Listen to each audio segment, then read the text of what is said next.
Okay, then I think it's okay to kind of get started and just say hello to everybody. Thank you for joining us. I know this is being recorded, so if we do get any kind of late joiners, I'm sure they will be able to catch up pretty quick.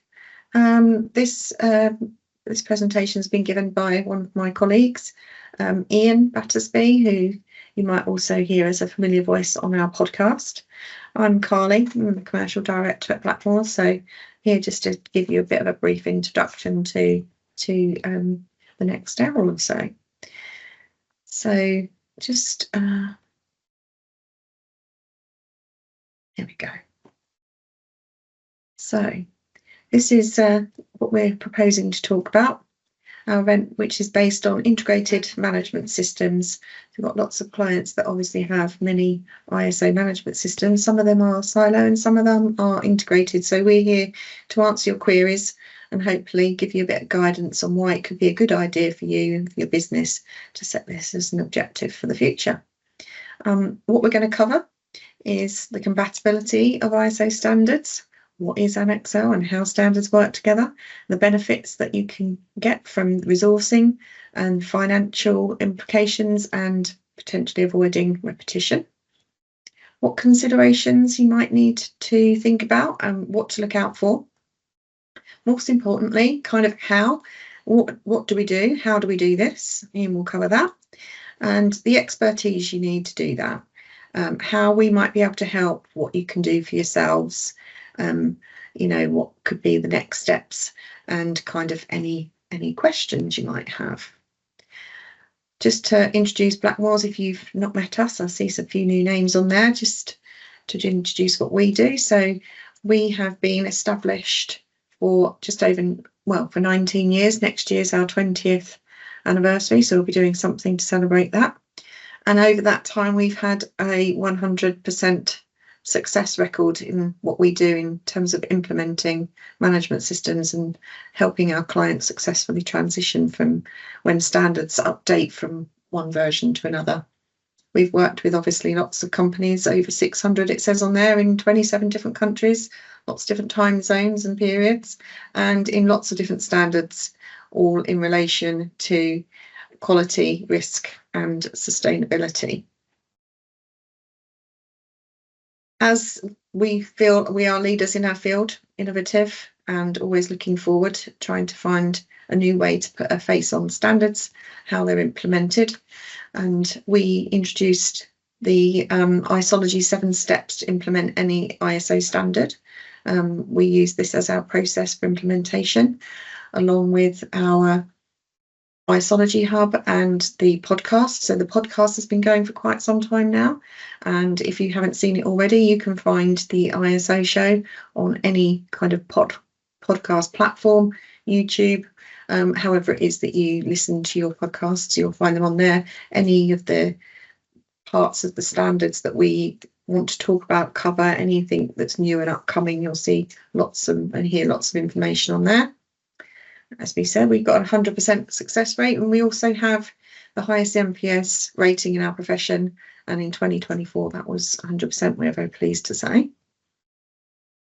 All of our consultants, our isologists, are in-house. We don't. They all work for us. They're all lead auditor qualified. Some of them to many standards, and they've all got their own kind of area of interest. So the isologyhub, as we just mentioned, that's our kind of USP. It's an online service. It gives you kind of all access to all of the information really that our consultants, our isologists work on. It's got training in there. There are templates in there. There are checklists, game plans for changing up what you do and how you do it, and coffee break trainings on lots of different parts of standards. Particularly, there's an awful lot in there at the moment on 27001 and the new standard and the new Annex A controls. And we do live Q&As, and they're all recorded as well. So all of the back catalogue exists in there. So without further ado, I will hand you over to Ian, and he will take you through the next slides. Thank you. Thank you, Callie. Hi, everybody. As Callie said, my name's Ian. I'm a senior ISO consultant with Blackmores. Been with the company for just over 2 years. Some of you may recognise my voice from doing the ISO show on Q&As, which I've been doing for a little over a year now, which is grateful. My particular area of specialism is quality, environment, health and safety, and energy. So I cover standards 9, 14, 45, and 50,001. And I've had quite an extensive background in running integrated systems. And we'll talk through the benefits of that today. Firstly, though, quick overview. So what do we mean by an integrated management system? Quite straightforward, really. This is a single framework for combining multiple ISO management systems into one cohesive system. Okay, instead of operating things separately. Now, this helps to streamline processes, can really radically reduce duplication, and we believe can enhance overall organizational performance. It helps internally organizations to align and coordinate different management arrangements in different parts of their business. And it's never too late to integrate. Very catchy, I know. But it doesn't matter how old your systems are, how mature they already are. You can still make strides as an organization by integrating separated management systems into one. Now, we're going to talk about the compatibility of standards. Now, all management systems are now constructed according to what's called Annex SL. Now, we used to tell everybody that Annex SL was introduced in 2015, but a bit of research while I've been planning this has led me to have to rethink, because Annex SL was actually first introduced in 2012. The first standard which adopted it was the Business Continuity Standard 22301. Some of you may be familiar with that. We certainly help our clients with that, and it's something I'm extending into at the moment as well, with a bit of learning. This puts forward a common high-level structure. Okay. As I said, it's applied to all management system standards now. So anything which has been updated in the interim period since the inception of Annex SL has applied this particular format to it. And it establishes a universal 10-clause structure, which I'll briefly take you through in a moment. This ensures that any standard should be able to integrate seamlessly with another one, so management systems then can fit together. And this concept of integrated management system begins to work a lot better since Annex SL was conceived. The Annex SL was highlighted, or the need for it was highlighted over quite a long period by ISO professions globally. I don't know how much people know about how standards grew up, but 9001 grew from what used to be called British Standard BS 5750, and that had come from a military background. It was very regimented processes for manufacturing. Health and safety was born out of health and safety professionals who had a different understanding, and generally had adopted the health and safety executive principles in the UK to drive what was originally called BS OSAS 18001. But all these different sectors, different professional bodies, different people with their own ideas of management systems brought slightly different, or indeed very different, ideas on what a management system ought to look like. This made streamlining, certification, in fact, almost impossible for some organizations, because things just didn't seem compatible. And people were then driven to go to different certification exercises in order to certify their entire management system because it was fragmented. So let's look at the 10 clause structure. Clauses 1, 2, and 3 are generally explanatory clauses. So in 9001 quality management, it basically defines why the standard exists, which is to provide an organisation with consistency in what it does in its products and services, so it meets a high standard every time.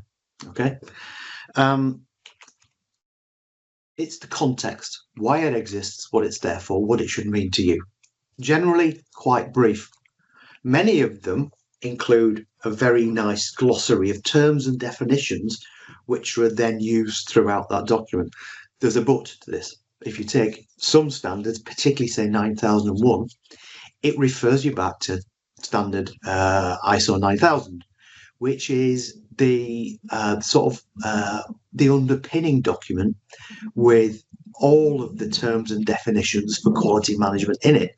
And a lot of these definitions are used right across management systems. The concept of audit, non-conformity, management review, improvement, context, all these things I'll talk about in a moment, they are all defined in ISO 9000.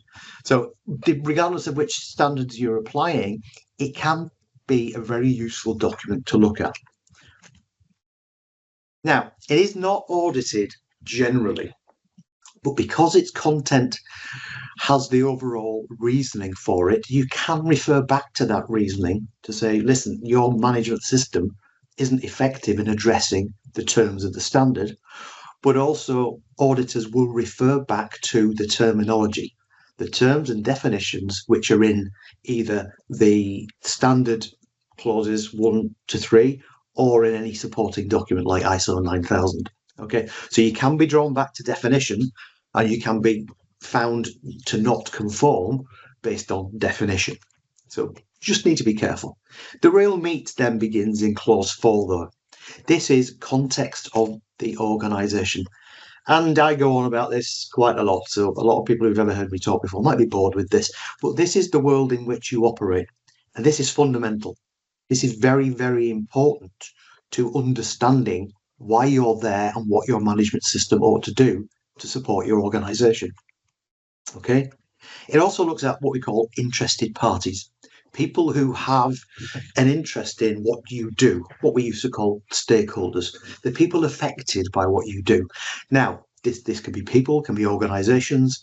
It covers everything from your employees to your shareholders, to your customers, your suppliers, your legal enforcers, so your neighbours. These are all interested in what you do.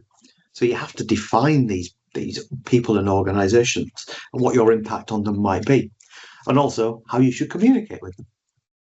And then it lays down the scope of what your management system is.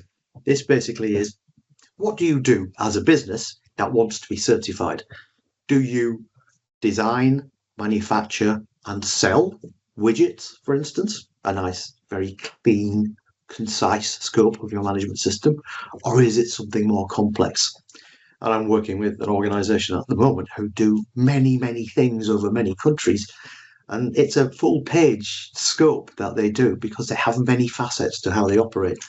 Some of it production, some of it shipping, some of it purchasing, some of it design. So there's an awful lot.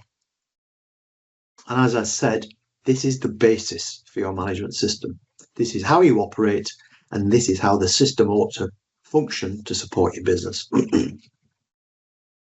But it also then allows you to understand the risks and opportunities to your organisation. Okay, this is fundamental to management system standards, the risk approach.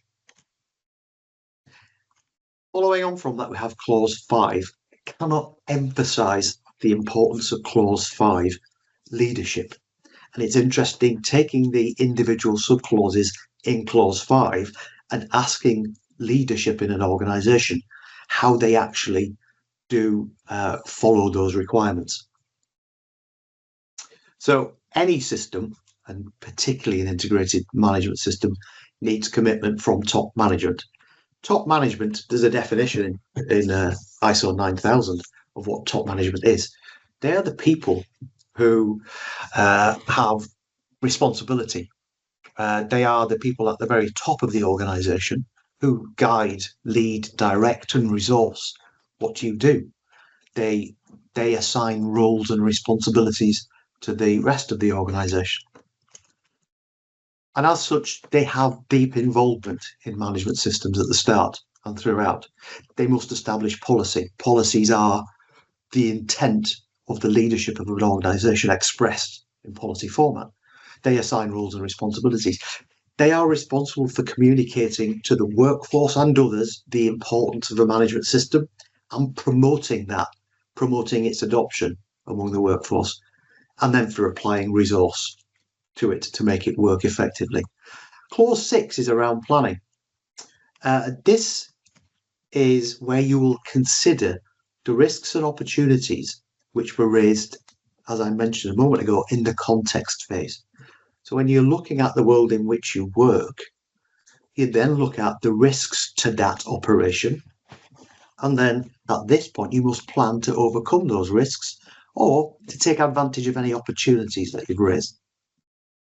So your system then is a planned system to overcome, to mitigate risk, and to realise opportunity.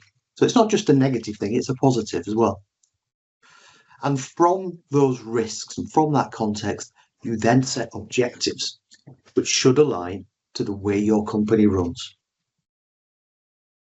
Now, additionally, we get to clause 7 in the 10-clause structure. This is support. This is where you establish the resources to run a management system, to develop and run it. This section gives guidance on what you do about people, about the infrastructure in which you operate, the environment in which you operate, the materials, the goods, the machinery, the buildings, the lighting, and all that sort of thing. This is where you establish the resources for monitoring and measuring whether you're successful at what you want to do. This is where you establish the competence of people to deliver the management system and to deliver what you do as a business. And this is where you identify the key communications, what you tell people about your system. And also, this is where it guides you around documentation, what you actually must write down in order to effectively run the management system. Clause 8 is the doing bit. So people will be familiar, hopefully, with the plan, do, check, act cycle. Clause 8 is very much the do, your operations. And this is where you'll see the main differences in the different standards. 9001, for instance, right, is very different to 45,001 in this respect.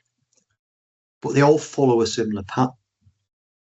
And this is where you get guidance on what you need to consider to include in your key processes and procedures. I've just touched on 9001. It's a pretty chunky section, 9001 in clause 8, because it's got all the requirements for products and services, how you define what the product is, how you agree with the customer what you're providing. It then includes designing that product or service, the development of it, the provision of it, the protection of it in packing, the checking for non-conformity. So there's a lot in there in clause 9001, in ISO 9001. Continuing on, this is a fundamental, clause 9 on performance evaluation. This is who, what, when and how you measure and monitor and evaluate whether your management system works or not. And that's what we need to get to, not some airy-fairy, let's count this and let's put a chart together for that and let's have some data for this. What we're looking at here is how do you demonstrate that what you're trying to do is effective, okay? And methods for doing that include not just monitoring and measuring in real time your activities, but internal audit, going back over what you've done to assess whether it meets the requirements of both your internal processes and of the standards, and management review. So top management taking an interest in whether the system's effective or not. Clause 10 is on improvement. This is the driving force of all standards.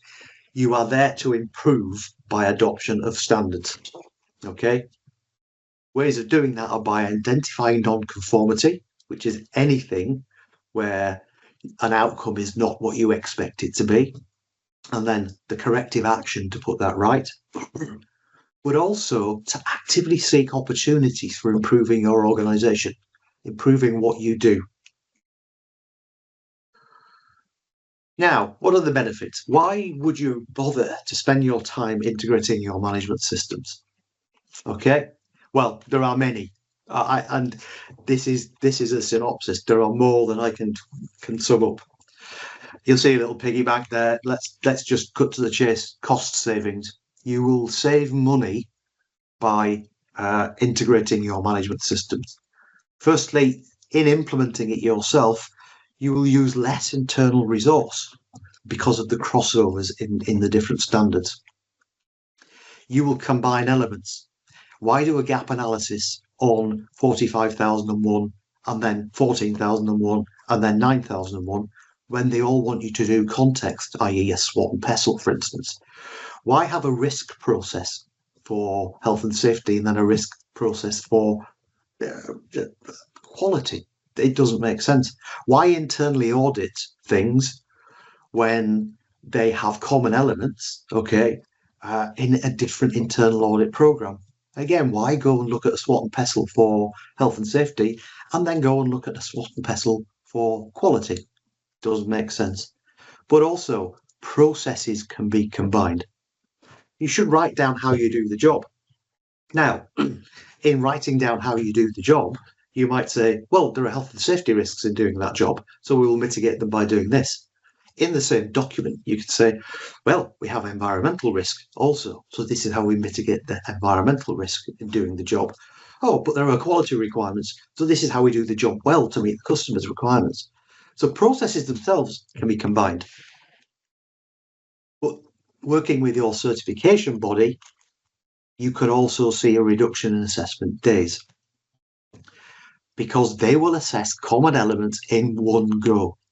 If you go for 9,001, then 14,000, and then 45,001, you could spend a day on each of those standards doing things which could be done in one day in one certification exercise on an integrated management system. There are clear savings to be made. Then there's the reduction in duplication and the increased efficiency. If you reduce duplication, you also reduce the possibility of things going wrong. So this is in terms of documentation, for one. You don't have a SWOT and PESTLE for health and safety and a SWOT and PESTLE for quality, for instance. You combine those into single documents. So you'll then see that management system documentation drops significantly. But separation also leads to isolation. If you're trying to manage processes in one department and applying a form of control in that department, applying measures of success in that department, setting objectives for that department, what you will get is people going off at tangents, people doing things differently, and an inability to be able to view across separate functions whether you're effective at doing what you should be doing. And that separation certainly diminishes the full benefits of any standard being applied in your organization. Another benefit is improved communication, collaboration, and participation. Okay. Combining standards encourages communication between all parties. Rather than having a single voice in an organization trying to sell a message, having top management commit to a communication process for all of your management system brings people together. Okay. Everything in the standards points you to ensuring that everybody who needs to be aware is made aware of the system, of their own importance, of how they should participate. And if you want to get to everybody, selling them a different message from a different management system is quite difficult. And regardless of the focus of an individual standard, you will all probably find that all of your policies need to be put before all of your personnel when they join, when the policies are updated, when there is sort of an annual refresher on things, and all of your procedures need to be put out to the right people. Having them come from a single resource, a single system, makes it easier to give that message. And then all people can become involved. If they understand that there are not several different ways of doing things, they can contribute more easily. And they can contribute by giving ideas, by raising concerns. Okay? If you have a reporting system for things which go wrong, why have things which go wrong affecting your personal safety reported in a different system to things which go wrong which affect the environment? People don't want to go down different routes to raise their concerns or to learn about what they need to do in their job. And then I've just touched on that feeding back from people. You can feed back in a single system from all of the people in the organization into a repository and a method of learning where you can improve across all elements of your business. And another benefit is enhanced risk management. As I said right at the beginning, the standards are all risk-based. They're intended for you to be able to reduce negative risk and take advantage of opportunities, the positive risks. And if you have a common unified system for viewing risk, you then get a greater comprehension at all levels right to the top. And that's a benefit to leadership, okay? But also not just at levels, but across functions. Having it risk being measured consistently across different functions and different professions and different sort of skills in an organization allows you to make decisions better. If you have different forms of risk management, how do you consistently apply resource to dealing with the most significant things? That's very difficult. And another benefit specifically to the standards is streamlined audit. Audit is unavoidable. You won't get certified to any standards without regularly viewing what you do, your activities, your processes, and checking their effectiveness. And as I mentioned earlier, what you get from an audit process is non-conformity and opportunities for improvement. Now, it is very easy to combine your audit approach across different standards. The technique for audit remains the same across them. You may need different specialists and specialist knowledge to deal with the requirements of health and safety or the requirements of environment, but the techniques remain the same. Therefore, the way you conduct them, the way you report them, or the way you gather learning from them can be common. And this can save time for auditors and auditees. And the common elements in standards can be viewed, as I mentioned earlier, in one go. So you can then reduce the overall number of audits that you do in an organisation. Or you may want to keep the same number of audits, but do them in a better fashion, in more detail. But you can then keep your finding concise. You don't have a finding around your SWOT and PESTLE relating to health and safety, then a finding around your SWOT and PESTLE relating to environment, and so on. Okay, so you get more concise results from an audit program, from an integrated management system.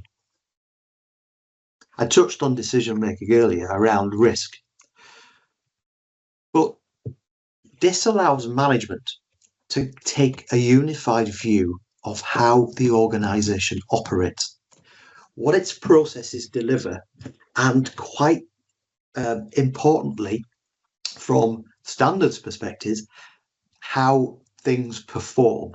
It's all about judging or evaluating performance and whether you're effective as an organization. And integrated management systems allow that unified view. And that view then allows your leadership to make more informed decisions on what to do with the system. Not multiple systems, but a system.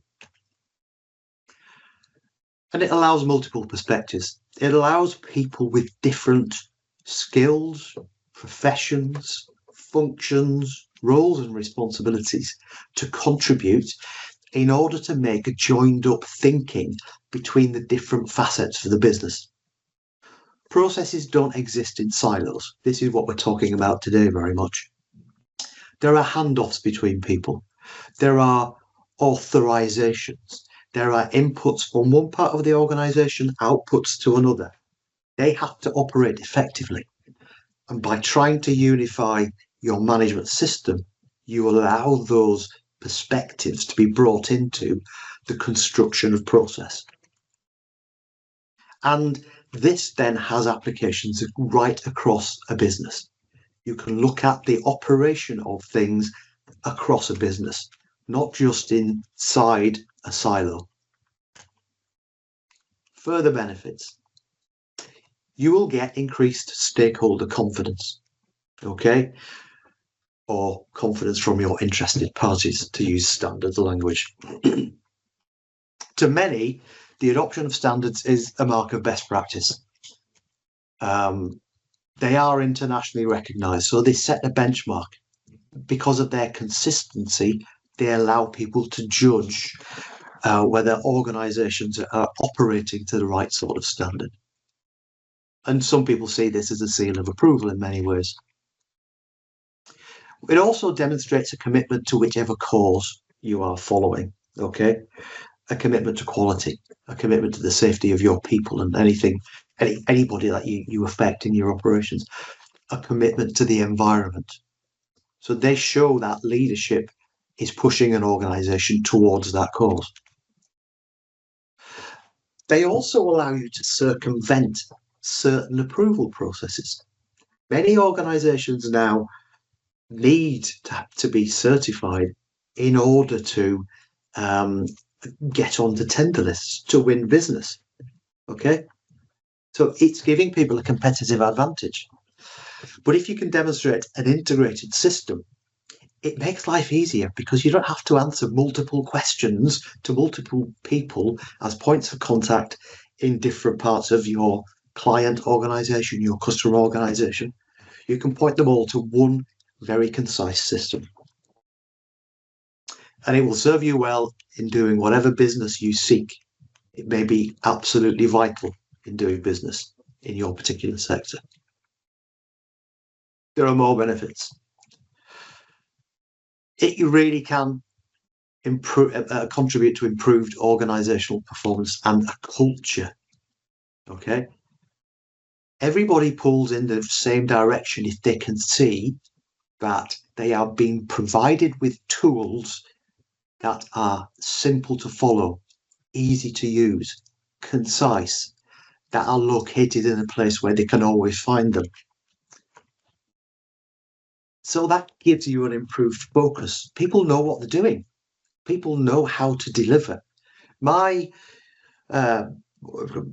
feeling, and I talk about the utopian world, is that if I can present a good management system to the organization, to its people, they can come in every day, do their job effectively, knowing they've done it effectively, and go home happy because they know where the tools are to deliver and to record that they've delivered. Or if things go wrong, how to raise that. And then if they know all of these things, they can participate and collaborate at every level of organization. It also can contribute to smarter objectives. All of the standards require the management systems to align to the strategic direction of the business. They require objectives to be strategically aligned. Okay, if you commonly have a system across every type of arrangement you have in an organization for setting objectives, you can then measure progress against the objectives much more easily. And you can then establish the objectives at all the right levels and in all the right functions. you can cascade objectives down by using a common approach. So the finance team don't use a different way to the production team. Everybody does things together. And all of this fosters a culture of continual improvement. I'm more likely to tell people that something's wrong if it's been easy to follow what I've been told to do in the first place. I'm more likely to tell people what is wrong if I don't have to go find from 5 different systems of reporting which one's appropriate to tripping up rather than spilling oil. So you get better results by giving people easy tools, and they're born from integration. So what are the key considerations ahead of adopting this approach, ahead of implementing your IMS? Well, there's quite a few things that you need to think about. The initial setup and resourcing. Okay, it can take the single standard anywhere from 6 to 12 months to set up. If you want to set up multiple standards separately, you're looking at starting beginning to end in a similar fashion across different standards. So taking an approach to an integrated system will save you time in initial setup and resourcing. This is always an issue, resistance to change. Okay, it is just a fact of life that if people wish to change anything in an organization or in society even, there is a resistance to that for one reason or another. I've talked about the absolute need for leadership commitment to a management system. If you don't get the buy-in of your leadership, why would anybody else in the organization care? If they're not interested, why should I be interested? Is a perfectly, acceptable response. What you need to consider as well is the integration of your systems, where you hold data and workflows and process and things like that, with what you want to do in the future. How do you integrate all that knowledge you currently own and all the way you do things into one place? And how do you really focus on keeping the scope to what you want it to be? So really pinning down what it is your organization is trying to do, what the scope of the system should be, and try at all costs to not complicate how you're doing things. The more complicated, the more difficult for the user to understand. And in, I think, my last slide, I talked about focus, participation, feedback. All of these things help the user to use the system. So a few steps on how to do this. Step 1, secure top management commitment. Simple, straightforward. They must define policies. They set your direction, so they must be engaged. The policies have to encompass all aspects of the IMS and the commitment of the organisation and the top management to that IMS. If you already have systems in place, mature, long-standing systems, you need to articulate the importance of this change, this integration, to the people who are owning it at the top level, who will resource it, communicate it. But the benefits I've talked through already can be made very clear and apparent to your leadership. They'll want to see benefits if they're going to resource it. Then conduct a comprehensive gap analysis across the different standards, right? And you can then pinpoint overlaps between the content you currently have, which can be sort of manipulated into the common requirements across the different standards. So pull out all the things that meet the different standards. But also the gap analysis will highlight unique requirements of each standard. Say, for instance, you may require legal obligations to be identified and evaluated in 45,001 and 14,001. They're unique, not unique, but quite unique to them. But another unique thing, say in 14,001, is the assessment of aspects and impacts, your environmental aspects and impacts. That's unique to that standard. So look at what's unique and highlight what is unique in each. And then, as the gap analysis words say, you need to fill any gaps you found. If you've already got existing systems, don't just focus on the clauses themselves, but look to what you do within your current processes and documentation to see what suits and what is adaptable or applies to the standard or to multiple standards.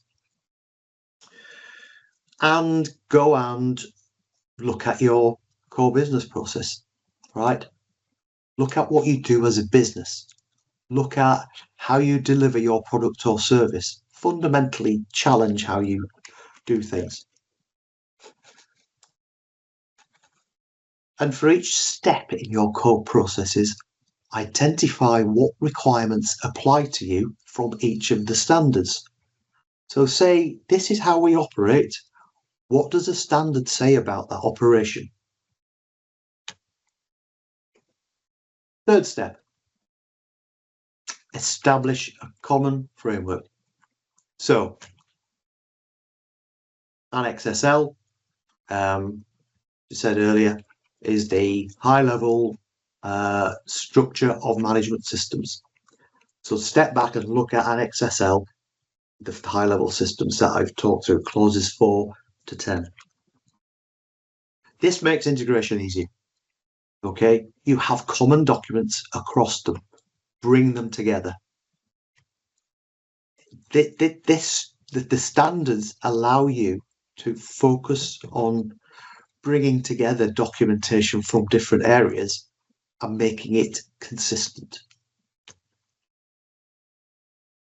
So you've got common clauses, okay? You want to unify your documentation across them.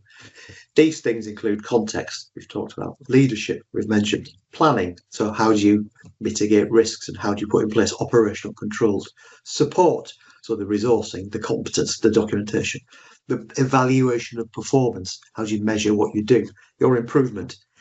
Try to unify those, right, in a common manner.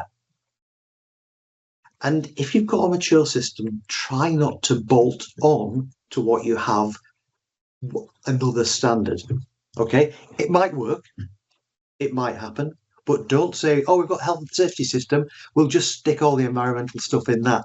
No, that's probably not the real way to do it. Look at proper integration, true integration, and not a coexistence of some documents which look this way with some documents that look that way. Okay, look at the process itself of delivery and which bits of that address parts of the standard. Step 4, integrated policies and objectives. Now, you may consider a comprehensive IMS policy. It's not mandatory, so make it your own, basically, okay? Do it to suit you. Some certifying bodies have opinions on whether it should be a comprehensive one or not, but make sure you just look at what's suitable for you. It has to reflect your strategic direction, plus things like your commitment to compliance and continual improvement. So you may end up with a massively overwieldy IMS policy. So consider carefully what you do with policy, but make them aligned to each other, right, and the business, and then develop objectives from that, which are also aligned to what your policy states and what you do as a business, strategic direction. If you already have systems in place, it might be that you simply have to consolidate and harmonize some of your documentation. It might already be very good for the purpose, and it just needs bringing together. And streamline processes. Process mapping is something I value highly. It gives you a visual definition of how you do things. And begin with core business processes. I often call it a process overview. Then identify how each standard applies, impacts on what you do as a business, looking at that visual process map. Processes will inherently be cross-functional. Okay, I've talked earlier about not working in silos, talked earlier about processes having different handoffs to different people. Many things cross over boundaries. If you are a project manager running a project management process in a manufacturing organization, you might be involved right from the sales order being approved through the pre-purchasing approval process, through the design process, through the purchasing and goods in, through the manufacturing, right through to the delivery processes. You are very cross-functional. If you've already got mature systems, existing systems, don't just merge. Consider re-engineering top down to serve those multiple purposes. What do we do as a business? How do we deliver? What are the requirements of the standards in each of those delivery processes? And document management and record management. I think it's very much a no-brainer that you ought to try and look at across an entire organization, a document control system and a way of storing the documentation that tells you how to do things, process, procedure, forms, whatever, and the records that demonstrate that you've done things correctly. And there's a lot of work sometimes in bringing that together, in creating a centralized system. I've worked with a lot of people who say, oh, yeah, my health and safety things are on SharePoint over there, but all my environments in my N drive. So we have to go to different places to find things. Think very carefully about bringing documentation together. Everything that is required by the standards. So documentation, which is system documentation about swap pestle risks, that sort of thing, but also process, procedure, record. The whole lot. But also, I mentioned records. You want to have evidence that you've done what you should do, that you're legally compliant, that you've delivered process as you should do, that you've evaluated whether your processes are correct, So everything in one place. But you should do this to suit the way you operate as a business, okay? Create and access tools that you already use, okay? If you have a SharePoint system which holds documentation currently, and people know where to find things, then don't reinvent the wheel and go put them somewhere else. So do what suits. And remember, one of my mantras, less is more. The standards don't ask you to write lots and lots of documentation. They do tell you that you have to document certain things, but they don't say write a policy procedure for this, that, and the other. They leave it to you to decide what's important in many cases. So risk assess what you need, and if it's not important, don't have it. And take all these ideas and the less is more idea, whether you're implementing your IMS from scratch or whether you're combining multiple management systems that you already own. And as I said, the standards don't require you to generate bundles of documents. Create the focus on creating things which add value to you as a business rather than paperwork which drags you back. Certain things are needed, yes. You need evidence of legal compliance, yes. You need to document a policy, yes. You need objectives, yes.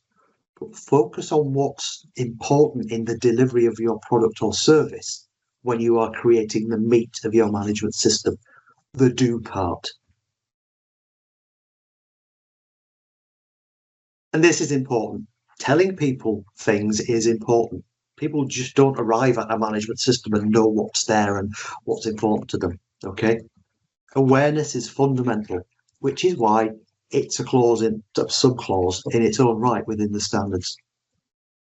Educate everybody what the IMS is, why it's there, what its purpose is, what are the benefits to them and to the organization.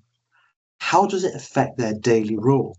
Like I said earlier, Everybody wants to come to work, and I want to present a management system where when they come to work, they know what to do, know they've done it effectively, and go home happy. Okay. But also, how can they contribute? Where do their ideas get picked up? Where do their concerns get picked up? Where do they report things which might have gone wrong? So tell them all these things clearly and make it easy. And if you have many different systems currently and you wish to combine them into an IMS, communicate what that change means as well. Tell people what's different, why it's different, and again, all the points above, what's important. Now, I've mentioned audit earlier. This is really fundamental to me. Conduct integrated internal audits, right? If you have trained auditors already, try to get them all trained against all of the standards that you are adopting. You've already got systems in place. Combine your audit programs, if they are separate currently, into a single audit program. And actually, a single audit process. The same audit report forms. The logging of outcomes in one continual improvement log, the same communication methods, the same analysis and reporting to top management. And talking of top management, implement integrated management reviews. Okay. They're done in many ways, management reviews. The standard says you must regularly check on the performance of your system for its effectiveness. It doesn't say how often. So some people like to do a single annual meeting. That might be appropriate to certain organizations. It might not be appropriate to everybody. It depends on the type of organization, the risk levels, the number of objectives, the amount of data you must analyze to effectively judge performance. Okay. So you may then choose to spread it over the year. Take certain topic areas and look at those every quarter, for instance, and then the next quarter some other topic areas. There may still be, if you're doing it over the quarterly periods or monthly, as I used to do it, you may still want a single annual meeting to look back at the themes from the year and look forward on what you need to resource for the coming year, what your objectives might be, what your audit program should concentrate on. But again, suit yourself. Do things which suit your business. Don't follow a prescribed method for this, but ensure that you continually know how effective things are. And in an integrated management review, it's a lot easier. An easier way to get buy-in from leadership is to tell them that they don't have 5 different management reviews because they've got 5 standards. Oh, and by the way, in each one, you're going to look at the risk profile. You're going to look at the objectives. You're going to look at the SWOT and PESTLE. You're going to look at the improvement programs. So how's that going to go with them? Step 10, drive continual improvement. As I said earlier, this is the driving force for standards. It's the heart of ISO itself. Okay. Now, as I just talked about a moment ago, if you want to drive an understanding of how well you're doing, unifying, integrating is good. And if you want to drive improvement, it's exactly the same principle, right? A single process for identifying what might go wrong or what you want to improve, for analysing the results of things, and from implementing the actions from non-conformities of any type. Okay, don't have non-conformities, unexpected outcomes from different parts of the business being treated differently. I talked about decision making earlier. How do you decide what to improve if you can't do it in a common, consistent fashion? And of course, draw in people's opinions on what needs to be improved as a business. And as I've already said, if I'm a worker and I have to raise my concerns through 5 different systems, I will lose the will to do that. So give them opportunities to give opinions through that, a single unified process across all aspects of what you do as a business which should be encapsulated in an integrated system. If you are combining from existing systems, have to make sure that where you share lessons learnt, you are able to take them from any separated systems and put them into one place. So we're getting to the end of the steps. But one thing you need to do is try to seek integrated certification. If you're starting from scratch, select an accredited certification body firstly, okay? If you're not already certified, get a body which is certified. In the UK, they must be accredited, they must be accredited by UCAS as a certification body, okay? And they must be accredited to all of the standards in your IMS. So that needs to be checked. You need to make sure that they can do this. Now, when you're seeking integrated certification, I mentioned because of common elements earlier, audit days drop down. So the days needed for certification drop, and then ultimately you get a reduced cost overall for certification, annual surveillance visits, future recertification. Okay, so that's everything from me in terms of the benefits, the obstacles, the steps to integration.